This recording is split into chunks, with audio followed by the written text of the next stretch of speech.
Hello दोस्तों, आज मैं आपको सेमी स्टिच कुर्ती की कटिंग करना बताऊंगी। तो सेमी स्टिच सूटों में देखिए इस तरह से नेक बना हुआ होता है और स्लीव्स भी जॉइंट मिलती हैं। पर ऐसे सूटों में देखिए हमें नेक दोबारा से ही बनाना पड़ता है, क्योंकि अगर हम इसी नेक के साथ कुर्ती को बनाएंगे तो इसकी फिटिंग बिल्कुल अच्छी नहीं आएगी। तो उसके लिए देखिए इस सूट में जितनी भी सिलाइयाँ हैं मैं उन सबको खोल लूँगी, यानी स्लीव्स को निकाल कर अलग कर लूँगी। और जो साइड से देखिए इस तरह से जो फोल्डेड हिस्सा है उस सबको मैं खोल लूँगी। खोलने के बाद देखिए मैंने इस तरह से इस पर आयरन कर ली है, जिससे कपड़ा बिल्कुल सीधा हो जाए। तो मैंने दोनों ही पार्ट को इस तरह से खोल लिया है और इस पर आयरन कर ली है। स्लीव्स के पार्ट को भी निकाल कर मैंने अलग कर लिया है।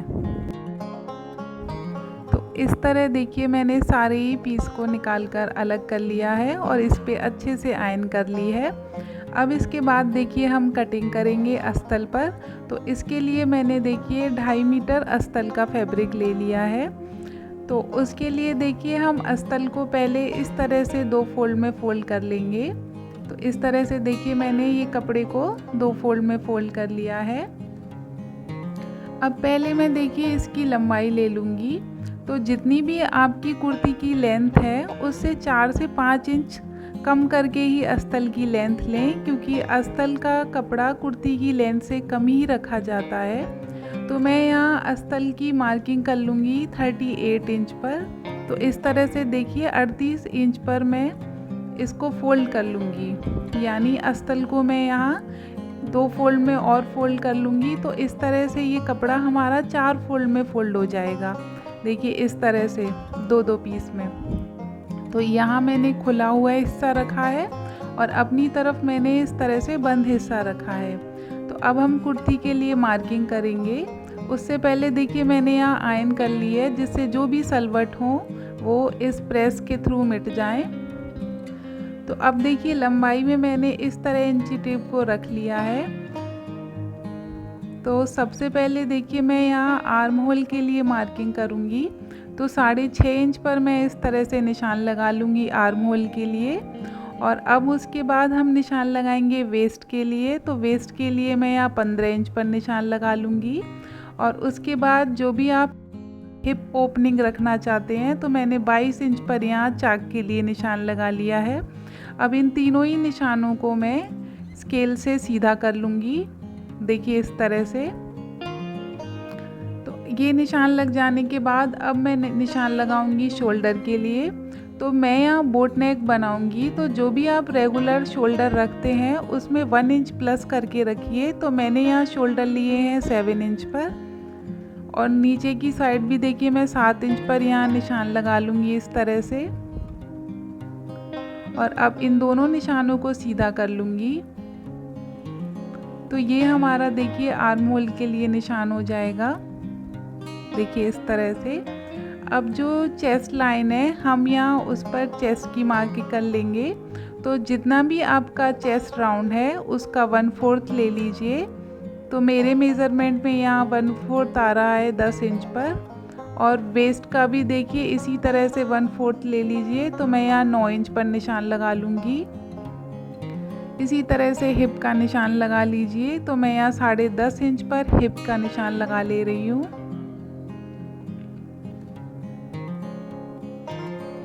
और नीचे देखिए बॉटम के लिए भी मैं 10.5 इंच पर ही निशान लगाऊंगी। तो घेरे के लिए भी मैं 10.5 इंच पर मार्क कर लूँगी। अब इन निशानों को भी देखिए स्केल से इस तरह से मिला लूँगी, चेस्ट का वेस्ट से और वेस्ट का हिप से। और हिप के निशान को जो हमने बॉटम के लिए लगाया है वहाँ तक इस तरह से मिला लूँगी। इस तरह से देखिए इन निशानों के लग जाने के बाद अब यहाँ हम लूजिंग के लिए मार्किंग कर लेंगे। तो लूजिंग के लिए मैं यहाँ 2 इंच पर निशान लगाऊंगी। आप चाहें तो इस निशान को 1.5 इंच पर भी रख सकते हैं।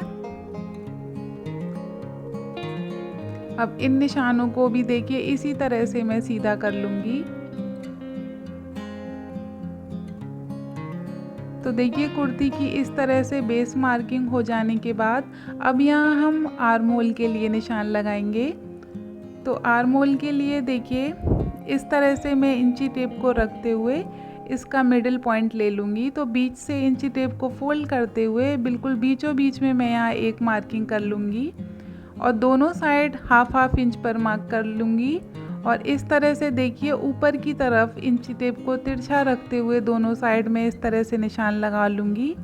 अब कॉर्नर से देखिए 1.5 इंच पर पहले मार्क कर लें, फिर उसके बाद 1 इंच पर निशान लगा लें। जो 1.5 इंच पर मैंने मार्किंग करी है वो बैक आर्म होल के लिए है और 1 इंच पर फ्रंट आर्म होल के लिए है। तो देखिए इन निशानों को इस तरह मिलाते हुए आर्म होल की शेप दे दूंगी। देखिए इस तरह से अब फ्रंट आर्म होल के लिए शेप दे दूंगी।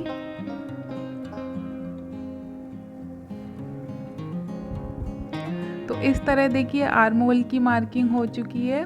अब मैं यहाँ नेक के लिए निशान लगाऊंगी।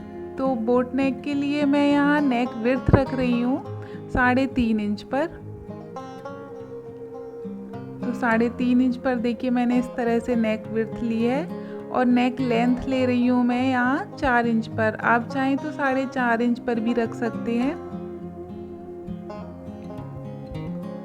तो इस तरह से देखिए बॉक्स में मैं इसकी शेप दे दूंगी। देखिए इस तरह से। अब यहाँ देखिए ये निशान लग जाने के बाद इसको भी मैं राउंड शेप में ड्रॉ कर लूँगी।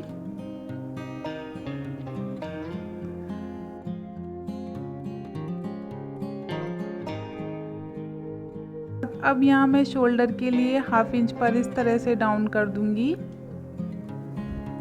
अब इस मार्किंग पर देखिए मैं इसकी कटिंग कर ले रही हूँ। यहाँ मैं नेक की भी कटिंग कर लूँगी। आर्म होल कट करते समय ध्यान रखें कि जो बैक के लिए हमने आर्म होल की शेप दी थी पहले हमें उसकी कटिंग कर लेनी है। तो देखिए इस तरह से पहले मैंने यहाँ बैक आर्म होल के लिए कट कर लिया। अब एक कट मैं यहाँ हिप की ओपनिंग के लिए लगा लूँगी। अब उसके बाद देखिए जो कुर्ती का बैक हिस्सा है उस पार्ट को मैं अलग कर लूँगी और जो फ्रंट आर्म होल है उसकी देखिए मैं इस तरह से शेप दे दूँगी।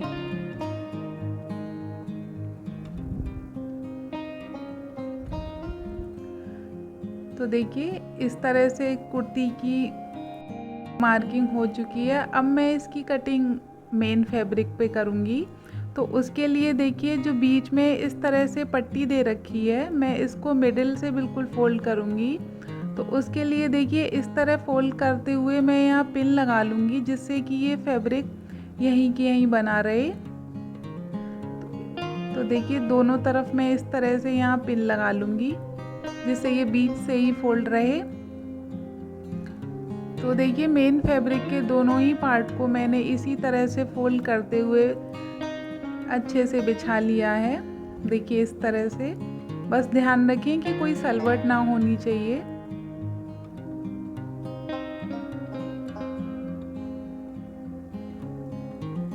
अब उसके बाद देखिए मैं यहाँ जो हमने अस्तर पर मार्किंग करी थी उसको रख लूँगी। तो अस्तर का मैंने यहाँ बैक पार्ट रखा है तो उसको देखिए इस तरह इसके ऊपर बिछाते हुए मेन फैब्रिक को मैं यहाँ हाफ इंच एक्स्ट्रा ही कट कर लूँगी। देखिए इस तरह से। और जो नेक का पार्ट है उसकी कटिंग हमें मेन फैब्रिक पर नहीं करनी है। तो इस तरह से देखिए मैंने मेन फैब्रिक की भी कटिंग कर ली है। अब हम कटिंग करेंगे स्लीव्स की। तो स्लीव्स के लिए देखिए मैं पहले स्लीव्स विड्थ मेज़र कर लूँगी। तो यहाँ देखिए स्लीव विड्थ बहुत ही कम आ रही है तो मुझे यहाँ 1-1 इंच की पट्टी अटैच करनी होगी। तो मैंने देखिए इस तरह से दोनों ही साइड दोनों ही स्लीव्स पर 1-1 इंच की पट्टी सिल ली है। अब इन दोनों स्लीव्स को इस तरह से बीच से फोल्ड करते हुए देखिए अब मैं मेजर कर लूँगी इसकी विड्थ। तो मुझे यहाँ स्लीव्स की विड्थ चाहिए 10 इंच पर। तो इस तरह से देखिए ये 10 इंच पर मैं यहाँ निशान लगा लूँगी।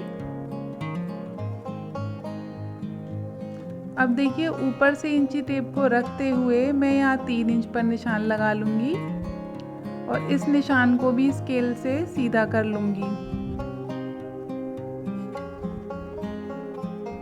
अब उसके बाद देखिए हम यहाँ स्लीव्स की लेंथ ले रहे हैं। तो मैं यहाँ लेंथ पूरी ही रखूँगी।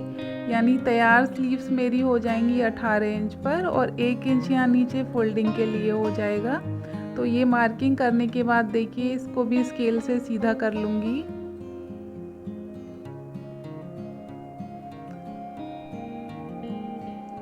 अब देखिए जो 3 इंच पर हमने निशान लगाया था उसको स्केल से इस तरह तिरछा रखते हुए मैं यहाँ एक लाइन ड्रॉ कर लूँगी। और नीचे देखिए मैं यहाँ स्लीव्स की मोहरी के लिए निशान लगा लूँगी। तो मेरी यहाँ स्लीव्स की मोहरी है 5 इंच पर और यहाँ निशान लगा लूँगी देखिए 6.5 इंच पर। इस तरह यहाँ भी निशान लगा लूँगी 7 इंच पर। तो इन निशानों को भी देखिए स्केल से सीधा कर लूँगी और यहाँ भी देखिए 1.5 इंच लूजिंग के लिए मार्क कर लूँगी। अब उसके बाद देखिए यहाँ हम स्लीव्स की शेप देंगे। तो उसके लिए भी देखिए इसका मिडिल पार्ट ले लेंगे। इस तरह इंची टेप को रखते हुए इसको बीच से फोल्ड कर लूँगी और बीचों बीच में एक निशान लगा लूँगी। और यहाँ भी देखिए दोनों साइड हाफ इंच पर मैं निशान लगा लूँगी। अब इन दोनों निशानों को ध्यान में रखते हुए मैं यहाँ स्लीव्स की शेप दे दूँगी। देखिए इस तरह से।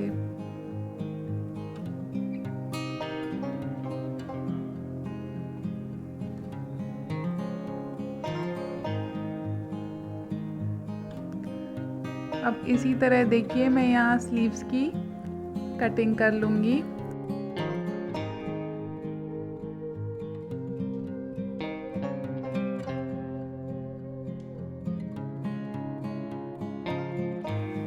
यहाँ देखिए ऊपर से 2 पार्ट उठाते हुए मैं यहाँ फ्रंट आर्म होल की शेप दे दूँगी।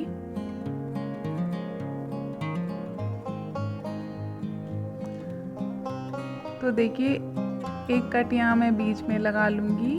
इस तरह से हमारी स्लीव्स की कटिंग भी कंप्लीट हो चुकी है। तो अब इस कुर्ती की स्टिचिंग का पार्ट मैं आपके साथ नेक्स्ट वीडियो में शेयर